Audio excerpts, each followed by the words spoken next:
Alors la première recette est la plus longue des quatre, mais c'est aussi la plus gourmande, puisqu'il s'agit d'un roulé au Nutella. C'est le genre de goûter qui passe aussi bien pour les enfants que pour les adultes. Croyez-moi sur parole. Allez, on commence. Donc pour commencer, il vous faudra 100 g de sucre, 4 cuillères à soupe de lait, 3 œufs, du Nutella bien entendu, de l'arôme vanille, et j'ai oublié 80 g de farine.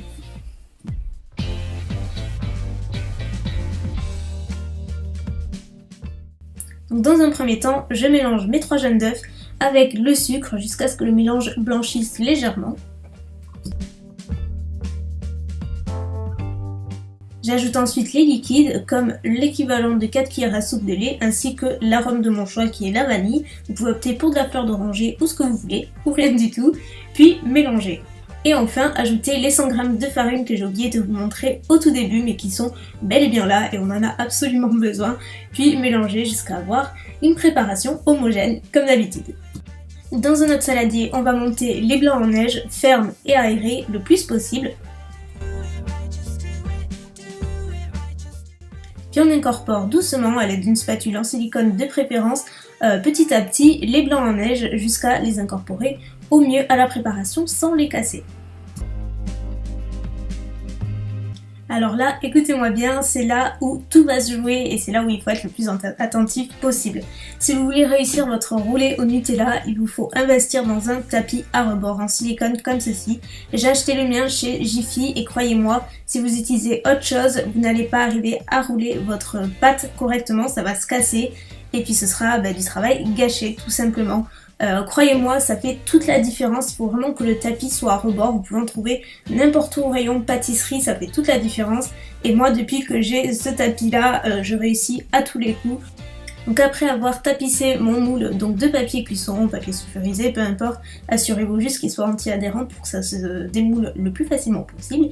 Il ne vous reste plus qu'à étaler toute votre pâte sur le moule et après avec la maryse. Et puis en faisant des mouvements, vous allez voir, ça va se tasser tout seul, ça ne déborde pas.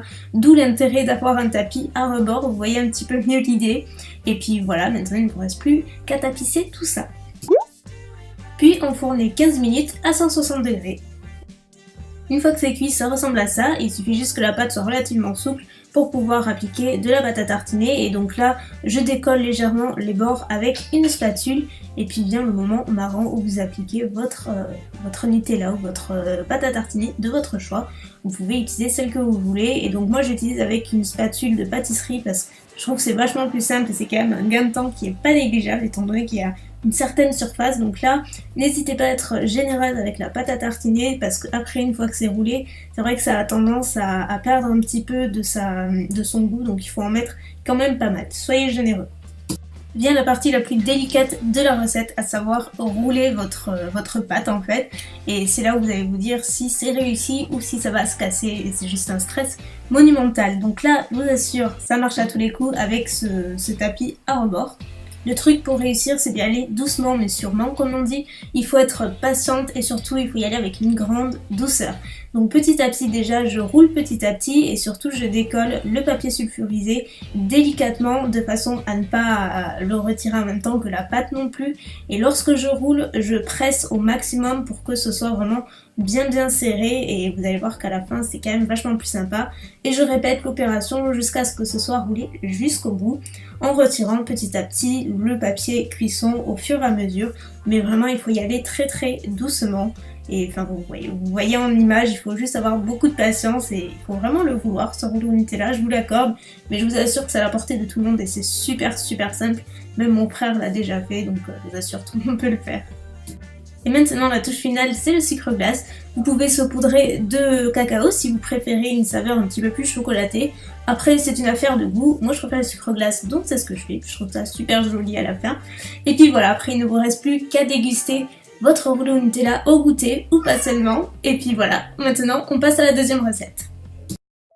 Pour cette seconde recette, j'ai décidé de vous préparer un mug cake choco banane. C'est hyper simple à réaliser, c'est parfait pour le goûter et vous avez été très nombreuses à me réclamer une recette, donc c'est parti. Donc il vous faudra 30 g de beurre, un œuf, 4 cuillères à soupe de sucre, ensuite 8 cuillères à soupe de farine, une banane bien mûre, de la levure et un peu de sucre vanillé, une cuillère à café de crème liquide et enfin des pépites de chocolat.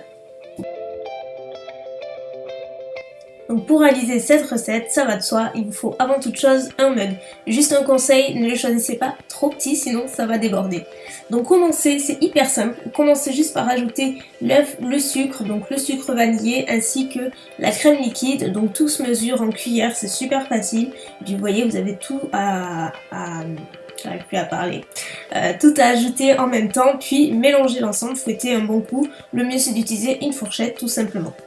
Ensuite on passe à la banane que vous aurez écrasée au préalable et donc là il vous suffit juste d'ajouter l'équivalent de 4 cuillères à soupe dans le mélange. Ajoutez ensuite les derniers ingrédients, à savoir la farine en faisant attention, moi j'ai mis partout à côté, ainsi qu'un peu de levure, donc moi j'en ai mis un peu moins, en principe c'est une cuillère à café, moi j'ai mis un peu moins parce que ça commençait déjà à être bien rempli, puis ensuite il faut mélanger délicatement. Et enfin, ajoutez une cuillère à soupe de pépites de chocolat au lait.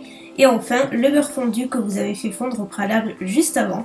Il ne vous reste plus qu'à le verser et c'est prêt. Enfin, ou presque, et il faut mélanger juste avant. On passe à la cuisson et c'est hyper simple, c'est vraiment à la portée de tout le monde puisque le mug cake se fait cuire au micro-ondes.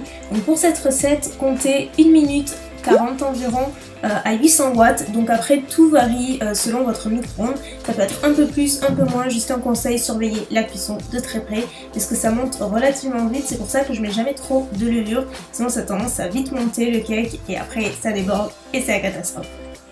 Et donc voilà le résultat final, à quoi ça ressemble, donc ça paye pas trop de mine mais je vous assure que c'est délicieux et en plus il y en a quand même pas mal, on dirait pas mais il y en a pas mal et c'est délicieux, moi je crois que c'est vraiment mon préféré celui-là, banane pépite chocolat, il est à tomber. La troisième recette c'est encore un mug cake et oui vous en vouliez donc en voilà et pour cette fois-ci j'ai opté pour une version marbrée pour les plus gourmands, donc encore une fois super facile à réaliser, ça change un petit peu et c'est très bon bien sûr. Donc on commence avec les ingrédients, il vous faudra 5 cuillères à soupe de farine, 30 g de beurre toujours, 3 cuillères à soupe de sucre, 1 cuillère à soupe de crème liquide, à nouveau un peu de levure et du sucre vanillé, un œuf, 3 carrés de chocolat noir, ainsi que 2 cuillères à soupe de poudre de noisette. Donc comme pour tout à l'heure, j'ajoute les ingrédients en suivant, c'est-à-dire l'œuf, le sucre, la cuillère à café de sucre vanillé, la crème liquide et ainsi après je mélange tout doucement. J'ajoute la farine petit à petit pour pas en mettre partout comme la dernière fois, la poudre noisette ainsi qu'un tout petit peu de levure encore une fois et je mélange encore. Dans un autre petit bol où j'ai fait fondre mon chocolat noir au préalable, j'ajoute un tiers de la pâte qu'on a mélangée jusqu'à maintenant et donc là je vais mélanger les deux pâtes. Donc vous allez voir que je me suis un petit peu plantée dans les bols mais je vais tout vous expliquer après puisqu'en fait on va mélanger les deux préparations. Puisqu'en fait, ce que j'ai préparé en tout premier lieu, j'aurais dû le faire dans un saladier à part, donc dans le bol Marie que je vous montre. Donc en fait, à la base, vous devez avoir 3 bols, le mug que vous avez utilisé et les deux autres séparément, comme ici. J'espère que je suis claire, je suis désolée. Donc là, vous allez mieux comprendre, je pense, puisqu'en fait, je vais alterner les deux pâtes différemment. Donc je commence par une première pâte donc classique, c'est-à-dire la version parfumée. Ensuite, j'alterne la pâte chocolatée, à nouveau la pâte parfumée, chocolatée, ainsi de suite, jusqu'à ce qu'il n'y ait plus de pâte. Et en fait, c'est juste le but d'un marbré, c'est d'alterner les deux pâtes différentes.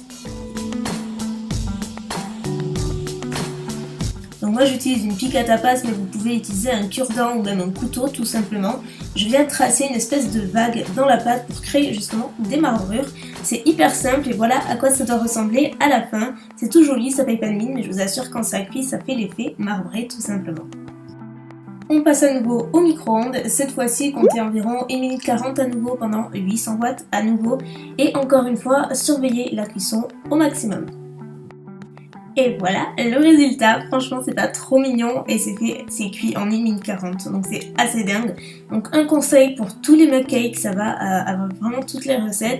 Un mug cake ça se mange chaud à la sortie de micro-ondes, donc pas brûlant, le but c'est pas de s'ébouillanter, de se brûler la langue ni quoi que ce soit, mais ça se mange chaud, ça ne se garde pas, sinon après ça sèche relativement vite, ça durcit très vite, donc dégustez-le le plus vite possible. Et voilà, le tour est joué. Et enfin la quatrième et dernière recette, c'est la plus rapide, la plus facile, mais aussi la plus saine puisque je vais vous montrer comment réaliser des chips aux pommes. C'est parti! Donc cette fois-ci, pour la première fois, pas de liste d'ingrédients puisqu'il vous faut seulement 2 pommes, rien de plus, rien de moins. Je vous avais dit que c'était hyper facile. Privilégiez des pommes Granny Smith de préférence qui tiendront plus facilement à la cuisson. Personnellement, c'est la partie que je préfère le moins parce que je galère tout le temps. Mais bon, j'y arrive toujours, il suffit juste d'enlever le trognon de la pomme. Donc vous pouvez y arriver avec un couteau, juste faites attention à ne pas vous couper. Si vous êtes mineur ou si vous n'avez pas trop confiance, demandez à l'aide d'une tierce personne pour vous aider. Et donc il suffit juste de faire des petits à-coups en restant sur le centre et puis faites des petits mouvements vers le haut et ça va partir tout seul, vous pouvez le faire en 2 fois. Tranchez ensuite vos pommes de façon relativement fine, comme des chips, mais bon, pas aussi fin, surtout si vous y allez à la main. Si vous avez une mandoline, c'est encore plus facile, moi j'en avais pas, donc je suis allée au couteau, donc c'est pas toujours régulier, mais bon, on s'en fiche un petit peu, et à la cuisson, ça a tendance à réduire d'épaisseur également. Donc voilà, vous avez juste à trancher, et après on passe à la cuisson. Juste avant, sur une plaque recouverte de papier de cuisson, il vous suffit de poser vos petites tranches de pommes sur la plaque, tout simplement. Donc moi je commence toujours par choisir les plus jolies, je sais, mais après elles y passent toutes. Je les fais en 2 plaques personnellement. Voilà, pas besoin de les espacer, vous pouvez les laisser coller parce que comme je vous l'ai dit, ça rétrécit un petit peu à la cuisson. Mais ça c'est normal pour les tomates séchées, c'est exactement pareil. Puis enfournez 1 à 3 heures à 90 degrés jusqu'à ce que les chips soient bien sèches. Donc bien sûr ça n'a rien à voir avec des chips de pommes de terre, c'est une version qui est vachement plus saine, qui est tout aussi gourmande, super sympa à réaliser pour un apéro ou juste un goûter comme ça change un petit peu de ce qu'on a l'habitude de voir. Par contre ça ne se conserve pas très longtemps, moi je vous conseille de les déguster rapidement après la cuisson, sinon ça a tendance à sécher relativement vite. Donc voilà pour cette 4e dernière recette et toutes les autres recettes. Mais écoutez, j'espère sincèrement que cette vidéo vous aura plu, peut-être donné quelques idées. Et puis comme d'habitude, si vous les recréez, n'hésitez pas à utiliser le hashtag Elsa Cuisine pour que je puisse liker vos photos, j'adore cette partie-là. Et puis voilà, n'hésitez pas à me dire quelle est la recette que vous avez préférée de la vidéo, si vous allez la refaire. Sur ce, je vous fais plein de bisous et je vous dis à bientôt. Ciao!